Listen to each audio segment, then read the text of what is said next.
네, 여름에도 계속 귀한 찬양 주셔서 오랜만에 공주해주신 남영선 감사합니다. 박수 한번 하겠습니다. 고맙습니다. 찬양 감사합니다. 여러분 중에 어려서부터 신앙생활 하지 않고, 즉 예수 믿는 가정에서 여러분들이 신앙생활하지 않고 여러분의 가족 중에서 여러분이 제일 먼저 예수 믿으신 분들 계십니까? 또 아니면 여러분이 친한 친구들이 있는데 그 친구들 중에서 여러분들이 제일 먼저 예수를 믿으신 분이 계십니까? 그때 가족들이 여러분들에게 뭐라고 말하셨습니까? 또 친구들이 뭐라고 말하셨습니까?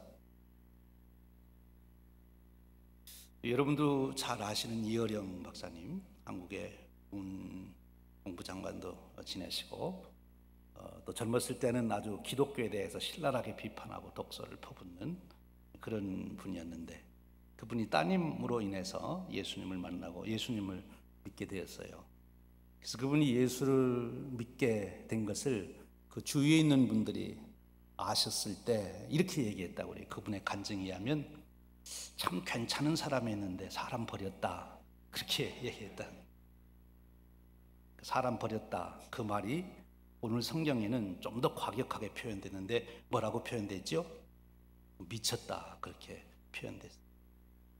여러분들도 혹시 그런 얘기 들어보신 적 있어요? 너 교회 미쳤냐? 이렇게요.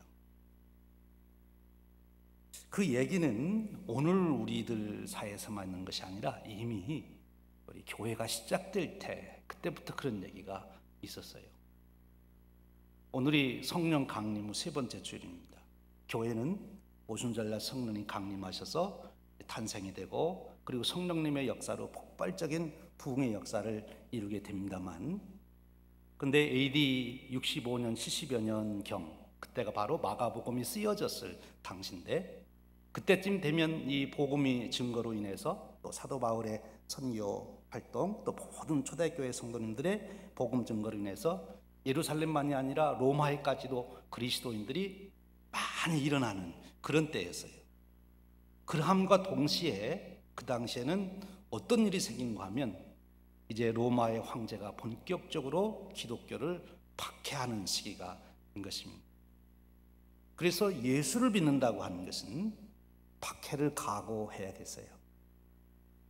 어느 날 어느 집의 아들이 밖에 나갔다 오더니 아버지한테 그러는 거예요. 아버지, 나 오늘부터 예수님 믿기로 했습니다.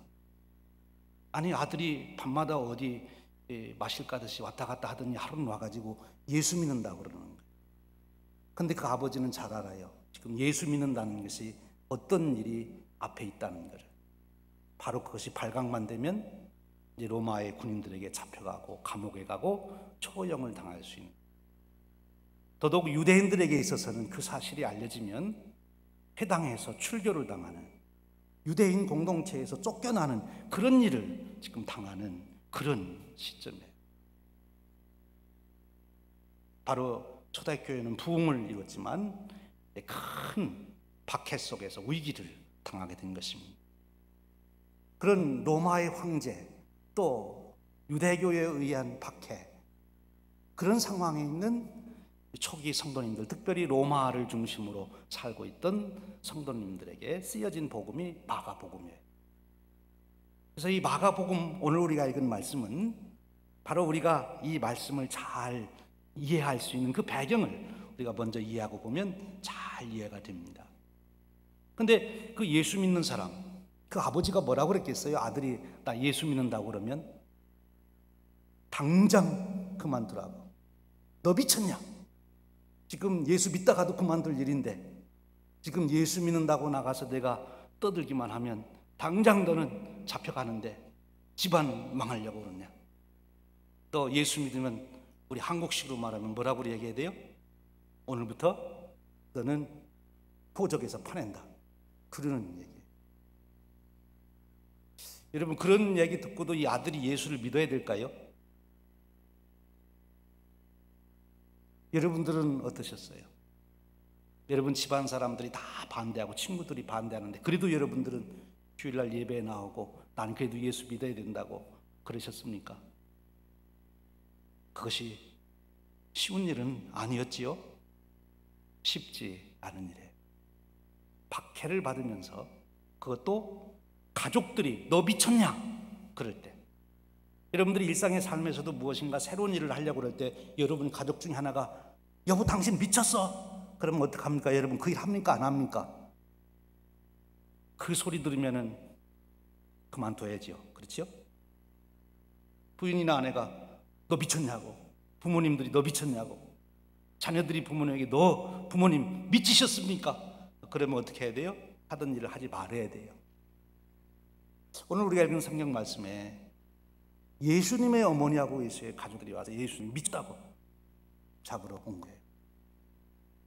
당시에 로마 황제의 박해, 그리고 유대교로부터 박해를 받던 사람들이 예수를 믿는다고 그럴 때 흔히 그 가정에서 한 말이 너 미쳤냐 그 소리였어요. 그 얘기를 누구 들었다고요? 예수님도 들으십니다. 복음은 처음부터 그렇게 된 것입니다. 그래서 오늘 우리가 읽은 본문을 좀 더 이제 분석해 보면, 오늘 이야기는 아주 중요한 문학 구조를 가지고 있어요. 앞부분에 예수님의 가족이 예수님 미쳤다고 잡으러 왔다, 그가 나오고서는 한 줄로 딱 나오고, 그 다음에는 바알세불에 대한 논쟁으로 얘기를 엮어가다가 제일 마지막에 다시 또 한 번 예수님의 가족의 얘기가 나오는 거예요. 그러니까 예수님의 가족에 대한 이야기로 양 앞 전후에 있고, 그리고 가운데에 바알세불 얘기가 있어요. 언뜻 읽어보면 이게 전혀 서로 의미가 연결이 안 되는 얘기인데 왜 중간에 이 이야기가 끼어들었나 우리가 생각할 수 있지만, 이 문학 구조를 잘 이해하고 이 주제를 잘 파악해보면 아주 중요한 얘기를 이 얘기가 하고 있는 것입니다. 같은 얘기예요. 예수님의 가족들이 예수님 미쳤다고 소문 듣고 잡으러 온 얘기나, 지금 바알세불에 집혔다고 예수님을 비난하는 그런 서기관들의 이야기가 같은 맥락에 있다 하는 거지요. 이 이야기를 우리가 좀 더 살펴보면서 오늘 우리의 신앙을 다시 한번 바르게 세우는 그런 축복을 얻기를 원합니다.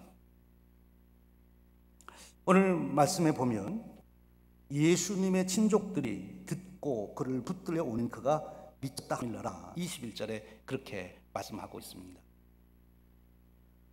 예수님이 무슨 일을 했는데 미쳤다 하는 얘기를 듣습니까? 3장에 들어오면 1절 6절까지 안식일에 손 마른 사람을 고쳐줘서 이제 바리새인들 그 지도자들하고 싸움이 벌어지잖아요.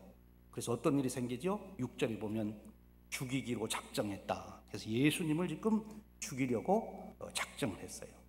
그래서 그 다음 이어지는 얘기를 보면 그럼에도 불구하고 예수님이 많은 사람에게 말씀을 전하고 병든 자를 고치시고 특별히 귀신을 쫓아내는 일들을 많이 하셨어요. 그 예수님의 귀신 쫓아내신 일은 참으로 특이한 사역입니다. 우리 인간으로 생각할 때 질병의 문제는 예수님도 고치시지만 우리 인간도 웬만한 질병을 고칩니다. 그렇죠? 병원에 가면 고치잖아요. 우리 인간들도 감기 등도 고칠 수 있고, 또 잘못된 거 외과 수술해서 고칠 수 있고, 웬만한 질병 우리가 고칠 수 있어요. 근데 이 귀신 쫓아내는 일은 아직까지도 오리무중입니다. 이해조차도 제대로 못하고 있는 것이 우리 인간의 실정이지요. 예수님은 이 귀신 쫓아내는 일을 통해서 예수님께서 놀라운 존재, 다시 말하면 하나님의 아들심을 지금 드러내신 거예요. 특별히 마가복음은 예수님을 가리켜서 하나님의 아들이라는 고백을 담은 것이 5번이나 나오는데 다른 복음서보다 훨씬 더 많이 나오는 고백입니다. 그러니까 지금 예수님께서 행하신 모든 기사와 표적은 무엇을 하기 위함인가 하면 예수님이 누구냐 하는 것을 가르쳐 주시기 위함이에요. 예수님은 누구라고요? 하나님의 아들이시라고요. 예수님은 하나님의 아들이세요. 그런데 그분이 이제 마가복음을 읽어가 보면 장차 무슨 일을 하시죠? 그분이 우리의 죄를 대속해 주시는 메시아가 되시는, 십자가에서 우리의 죄를 대속해 주시는 분이 되십니다. 예수님의 십자가에서 대속의 사건도 예수님이 하나님의 아들이 아니시라면 그것은 한 사람이 그냥 죽은 거에 끝난 거예요. 그런데 그런데 지금 마가복음은 처음부터 계속해서 예수님이 하나님 아들 되심을 증명해 주고 있어요. 어떻게 해요? 예수님이 이루신 사건들을 통해서. 그래서 결국은 그 클라이맥스가 뭔가면 그런 하나님의 아들이신 예수님이 십자가에 죽으셨다. 그 이유는 우리의 죄를 대속하시기 위함이시다. 그래서 그 예수님을 믿음으로 우리의 죄사함을 받고 우리가 하나님의 은혜 가운데, 구원의 은혜 가운데 들어가게 되는 것이다. 그 말씀을 지금 마가복음은 주시고 있는 거예요. 그런데 예수님이 지금 하나님의 아들이심을 드러내기 위해서 지금 병든 자를 고치시고 특별히 귀신을 내어 쫓고 하는 일들을 이루셨어요. 그런데 예수님이 행하신 이 일을 놓고 지금 서기관들이 내려와서 시비를 겁니다. 이 서기관들은 누굽니까? 오늘날로 말하면 신학자지요. 그 당시 율법을 제일 잘 알고 제일 잘 가르치는 사람들이 서기관들이에요. 지금 우리 3장 초반에 보면 예수님과 대립됐던 사람들이 예수님을 죽이로 작정하고 아마 전략적으로 서기관들을 불러서 그렇게 주문을 한 것 같아요. 너희들이 율법의 전문가니까 지금 가만히 보니까 예수라고 하는 청년이 율법을 계속 범하고 있다. 그런데 참 우리가 근심스러운 것은 그런 예수를 모든 민중이 따르고 있다. 모든 백성들이 예수님께 나간다. 오늘 우리가 읽은 말씀에도 보면 끊임없이 사람들이 그 집에 모여들었다. 예수님 가는 곳마다 끊임없이 사람들이 모여드는 거예요. 그러니까 그 당시에 정치 권력, 종교적인 제도 속에서 권력을 가지고 있던 자들이 자기들의 영향력이 없어지고 일반 백성들이 모두 예수님을 바라보게 되니까 저 예수님을 제거해야 된다. 그렇게 마음을 갖게 된 거죠. 그래서 지금 예수님을 죽이려고 그래요. 예수님의 죄를 찾아야 되는데 명분이 있어야 죽일 거 아닙니까? 그래서 지금 특별히 서기관들을 특파한 것입니다. 가서 예수가 율법적으로 무슨 죄를 범하는지를 일일이 조사해서 보고를 해라. 그래 예수를 소환해서 재판에서 죽일 것 아닙니까? 그게 지금 서기관들이 온 거예요. 서기관들이 와서 가만히 살펴보니까 예수님이 이루시는 놀라운 이적들을 부인할 수가 없어요. 여기 병들었다 나은 사람이 있는데 어떻게 병 못 고쳤다 그러겠습니까? 또 특이한 것이 귀신 들린 사람들이 고침을 받아도 제정신이 돌아와서 사는 것을 보고 본인들이 내가 예수님 때문에 나았다 그러니까 대해서는 어떻게 아니라고 말할 수가 없는 거예요. 그래서 생각해낸 게 뭔가면 귀신 쫓아낸 일을 가지고 이제 트집을 잡는 거예요. 예수님이 귀신의 왕인 사단 바울의 힘으로 쫓아낸 것이다. 그러니까 예수님이 하나가 귀신한테 쫓아낸다. 그게 왜 그렇지? 그 코에 닿는다. 손에 그러면 좋은 것을 자는데 아무 못하면 거가 다 놀래만 해가지고 그래서 건막 잠시만. 그러니까 이 발에 피해서 십자 뻗는데 오도가 예수님 가까이 거는 거예요. 이제 뭐 예수를 받기위해서 일하시는데 몸에 이제 미치라고 하는 말이 든다. 이제 들어가 이나 다시 쇠물이 들어가서 지금 예수님 엘보가 이렇게 말고 그래요. 여기가 보더니 다시 이제 목서 무슨 데 거기 간 데서 해서 당신 오늘 이 빼내는 아닙니다. 우리만으로 스타일스 모든 제 삼반 이런 사람을 거다네. 그래서 내가 참다. 영원 성문을 뭉친하실 거예요. 그렇지 나오세요. 무슨 성을 반시 성령을 안 그렇지. 이스라엘다 너스들은 준비해. 내 성령이 많이 얻었나. 성령 영토록 사함을 못 받는다는데 그러면 회개할 길도 없고 그냥 성령을 한번 해방하면 영원토록 사함을 못 받으면 좀 멸망을 받는다는 지옥 간다는 말인가? 여러분들 이 말씀을 읽으면서 어떻게 생각했어요? 성령을 해방하는 자는 영원토록 사함을 못 받이다 이렇게 말씀했어요. 이 말씀의 뜻이 무엇입니까? 이 말씀의 뜻을 바로 이해하려면 요 단어 하나만을 딱 보면 이해할 수가 없고 지금 전체 돌아가는 스토리, 특별히 마가복음 전체를 통해서 이 말씀의 뜻이 무엇인가 하는 것을 이해해야 되고요. 또 우리 한국 분들에게는 여기 표현을 좀 이해하기 어려운 부분이 있는데 그것은 헬라어의 시제가 헬라어에서 사용되는 시제가 우리 한국말에는 없기 때문에 그렇습니다. 언어라고 하는 것이 단순히 문자만이 아니라 시제 때문에 주는 의미가 또 있거든요. 오늘 말씀 이 성령을 해방하는 죄를 오늘 본문의 근거에서 살펴보면 무슨 죄고면은 31절에 답을 주고 있어요. 29절에 그렇게 말했죠. 누구든지 성령을 모독하는 자는 영원히 사함을 얻지 못하고 영원한 죄가 되느니라, 이렇게 말씀하시고, 이는 그들이 말하기를 더러운 귀신이 들렸다 하미라. 누구 보고요? 예수님 보고 더러운 귀신 들렸다고 했기 때문에 그렇다는 거예요. 지금 예수님은 하나님의 아들로서 병자를 고치고 귀신을 내어쫓고 그 놀라운 역사를 이루는데, 그 예수님이 하시는 역사를 보고 더러운 귀신이 들려서 그랬다, 이렇게 말을 했기 때문에 그것이 성령을 모독하는 죄가 되었다, 그렇게 표현하고 있는 거예요. 그럼 이 말씀의 뜻이 무엇입니까? 그것은 이것입니다. 성령을 모독하는 죄라 하는 것은 성령님이 하시는 제일 주된 일이 무엇입니까? 성령님이 이 땅에 오신 목적이 무엇입니까? 그것은 예수님을 증거하기 위해서 오신 거예요. 예수님께서 한 번은 제자들을 데리고 십자가를 지시기 전에 빌립보로 가시다가 물어봤잖아요. 너희는 나를 누구라고 하느냐? 그때 베드로가 뭐라고 고백하죠? 주는 그리스도시요 살아계신 하나님의 아들이십니다, 이렇게 고백을 해요. 그때 예수님 뭐라고 말씀하십니까? 그것은 내 혈육이 알게 한 게 아니다. 누가 알게 했다고요? 성령님이, 하나님이, 영이 알게 하신 것이다. 성령님이 이 땅에 오신 제일 주된 목적은 예수님이 하나님의 아들이시라고 하는 것을 증거하기 위해서 오신 거예요. 그러니까 예수님이 하신 말씀, 예수님이 행하신 사역들, 예수님이 이루신 십자가의 사건, 부활의 사건, 예수님과 관련된 모든 사건들을 통하여 성령님이 하시는 일은 예수 그리스도가 하나님의 아들이시고 너희의 구세주다 하는 것을 일깨워주는 것이 성령님의 역사예요. 지금도 성령님은 그 일을 이루고 계신 거예요. 예수님이 병든 자를 고치시고 귀신을 내어 쫓는 일을 통해서.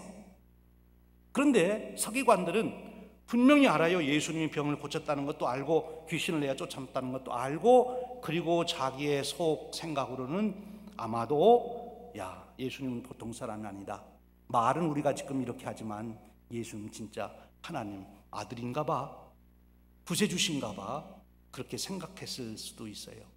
그런데 그들이 의도적으로 어떻게 합니까? 그 예수님이 하나님의 아들이라고 이렇게 해야 되는데 성령님이 그렇게 지금 고백하라고 계속 깨우쳐 주는데 그것을 계속 거절하는 거예요. 거절하고 어떤 말을 해요? 오히려 성령님이 하는 말을 왜곡시켜서 예수님 귀신 들렸다고 그러는 거예요. 그것이 성령을 모독하는 죄예요. 성령님이 깨워주시는데 왜 아멘 하지 않고 그것을 왜곡시킵니까? 잘못된 거지요. 분명히 하나님께서 말씀해 주시는 그 말씀의 뜻이 무엇인지 아는데 계속해서 그 말씀을 깨닫게 해주시는데 아니라고 계속 그것을 부정하는 거예요. 특별히 성령님의 역사이신 예수님이 하나님의 아들이시고 예수님이 구주라고 하는 것을 일깨워 주는데 그것을 계속 부정합니다. 그러면 그 사람은 구원 받을 수 있어요, 없어요? 우리의 제사함은 예수님의 대속의 은혜로만 이루어지는 것이기 때문에 예수님을 하나님의 아들로, 예수님을 대속의 주님으로 고백하지 않는 한, 그것을 아멘으로 받아들이지 않는 한, 베드로처럼 주는 그리스도시요 살아계신 하나님의 아들이십니다라고 고백하지 않는 한 그 사람은 구원받을 수가 없어요. 영원히 사함을 못 받게 되는 것입니다. 이것이 성령을 지금 모독하는 죄예요. 그래서 사함 못 받는다는 거예요. 그리고 또 하나는 그들이 말하기를 더러운 귀신이 들렸다 하미라, 이 문장을 헬라어로 보면 이게 불완전 시제라고 하는 것입니다. 불완전 시제. 이 불완전 시제는 한 번만 하는 것이 아니라 의도적으로 계속 반복적으로 하는 거예요. 성령님이 계속 와서 깨우쳐 주시는데 계속 거기에 대해서 거부하는 거예요. 그리고 그렇게 아멘으로 받지 않고 그것을 왜곡시키는 거예요. 예수님께서 이 땅에 오셔서 하는 모든 일들을 보면 그 성령님의 깨우치심은 우리로 예수님의 하나님의 아들이요 우리의 메시아이심을, 구세주이심을 고백할 수밖에 없는 것인데 그것을 계속 거부하는 동안 그런 사람은 사함받을 길이 없는 거예요. 이 땅에서도 금생에서도 내세에서도 사함 못 받는다는 말은 절대로 사함 못 받는다, 그거예요. 맞습니다. 예수님을 구주로 내 대속의 주님으로 고백하지 않는 사람은 절대로 죄 사함을 받을 수가 없어요. 그는 멸망할 수밖에 없는 것입니다. 참 안타까운 것은 그 당시 서기관들이나 그 당시 종교 지도자들은 누구보다도 구약 성경을 잘 알아서 메시아의 예언을 알고 있던 사람들이에요. 그래서 예수님이 오셔서 무슨 일을 하시면 일반 백성들보다도 훨씬 더 먼저 깨달았어요. 아, 이것은 구약 성경 이사야서에 말씀하신 그 메시아가 오시는 것이다. 바로 그분이 여기 오셨구나. 그러면 그분 앞에 엎드려 아멘하고 할렐루야하고 받아들여야 되는데 지금 그것을 거부하고 있는 거예요. 그리고 오히려 예수님을 귀신 들렸다고 하고 있는 거죠. 이제 그 다음 이어지는 얘기가 무엇입니까? 다시 가족 얘기가 나와요. 사람들이 그래요. 당신의 가족이 지금 어머니하고 형제들이 와서 당신을 밖에서 찾습니다. 그러니까 예수님이 뭐라고 말씀하시죠? 누가 내 어머니고 누가 내 형제냐? 예수님 어머니하고 그 형제들이 있으면 굉장히 서운했을 것 같아요. 여러분 같으면 안 그러실 것 같아요? 굉장히 서운하셨을 것 같아요. 그런데 이 장면을 여러분이 한번 그림으로 그려서 한번 보세요. 원래 가족이라는 것은 집 밖에 있습니까? 집 안에 있습니까? 가족은 우리가 그림으로 그린다면, 가족을 그리면 가족을 집 밖에다가 놓고 그리지 않고 온 가족은 다 한 집 안에 있는 사람들이 집 식구 가족 아니에요. 근데 지금 예수님 어머니하고 형제들은 집 밖에 있고 지금 다른 예수님 말씀을 듣는 사람들은 집 안에 있어요. 아주 상징적으로도 그림적으로도 잘 표현해 주면서 예수님 뭐라고 말씀하시는가 하면, 누가 내 어머니고 내 형제냐? 내 진정한 천국의 형제 부모는 하나님의 뜻대로 행하는 사람이 되어야 된다 라고 말씀하십니다. 예수님이 베드로를 향해서 신앙 고백했을 때도 이런 말씀을 하셨어요. 이것을 내게 알 것은 내 무엇이 알게 한 것이 아니라고요? 내 혈육이 알게 한 것이 아니고 하늘에 계신 아버지께서, 성령님께서 알게 한 것이다. 우리가 하나님의 자녀, 하나님의 백성이 되는 것은 우리의 혈육 관계 때문에 되는 거예요. 이 세상에서 제일 끊을 수 없는 인연이 혈육의 인연입니다. 피는 물보다 진한 것 아니에요? 혈육의 청을 우리가 끊을 수가 없잖아요. 그런데 그거보다도 더 중요한 것이 하나님께서, 성령님께서 주신 말씀을 따라 그 약속에 의해서 이루어지는 것, 그것이 더 근본적인 것이고 그것이 더 중요한 것이다. 여러분, 지금 다시 초대교회 상황으로 돌아갑니다. 박해를 받습니다. 가족들이 와서 너 거기 나가면 우리 혈육의 정을 끊겠다. 너 때문에 우리 가족까지 다 잡혀가게 생겼어. 죽으려면 너나 나가서 죽어. 그럴 때 어떻게 해야 된다고요? 아, 혈육의 정은 끊을 수 없지. 이제 그만 예수 믿자. 그런 것이 아니고 성령께서 끊임없이 예수님의 이야기를 들을 때 예수님은 하나님의 아들이요 나의 구세주이심을 깨우쳐 주신 그 말씀대로 아멘하고, 그래요 내가 부모님하고의 정은 끊지만 나는 예수님은 떠날 수 없어요. 초대교회 공동체 안에 그들이 들어간 거예요. 거기서 떠나지 않는 거예요. 같이 순교를 하면 했지 예수님을 부인하지 아니한 거지요. 그것이 예수님의 가족이라는 거예요. 오늘 이 말씀은 우리에게 굉장한 도전을 주시죠. 우리의 신앙은 어느 정도의 선에 있는 것입니까? 성령님은 성경의 모든 말씀을 통해서, 우리의 일어나는 모든 일을 통해서 예수님이 하나님의 아들이시고 우리의 구세주이심을 끊임없이 우리에게 권고해 주십니다. 여러분, 우리가 매일매일의 상황 속에서, 매일매일의 사건 속에서 우리는 예수님, 그분이 바로 나의 주우십니다. 그분이 나의 메시아이십니다. 예수님, 그분이 하나님의 아들이십니다. 이 고백이 끊임없이 여러분의 입에서 고백되시기를 주님의 이름으로 축원합니다. 그것이 성령님을 순종하는 거지요. 그리고 그 고백으로 뭉쳐진 교회, 그 고백으로 함께 세워지는 공동체, 그것이 하나님의 가족, 영원한 축복을 함께 나누는 하나님의 백성이 되는 거예요. 오늘 저와 여러분의 삶이 바로 성령님의 깨우치심을 모독하지 않고 성령님의 깨우치심을 안어해서 아멘으로 받아들이고 오늘 이 땅에 어떤 것도 그리스도와 나와의 관계를 끊을 수 없는 우리의 신앙 고백을 통해서 주님과 내가 끊을 수 없으니 그런 관계를 가지고 있는 모든 우리가 한 하나님의 가족, 형제 자매임을 우리가 서로 고백하는 속이 정한다. 그대로 그 진짜만 다시 그런 때를 벗어나려면 사랑을 해요. 은축과 사랑을 우리 교회에서 나누신 것을 먹습니다. 기도하겠습니다. 주님입니다. 지를 주셔서 그가 예수님의 종을 하게 하시고 그 안에 가운데 우리 주님 박근 씨를 감사합니다. 성령을 위해 궁금하다. 아멘으로 하시고 함께 모든 것을 아멘으로 하시는 일로 은혜를 주셔서 매일매일 상습가서 주님은 내 주로 그리스도의 한 삶이 계시고 그 안에 한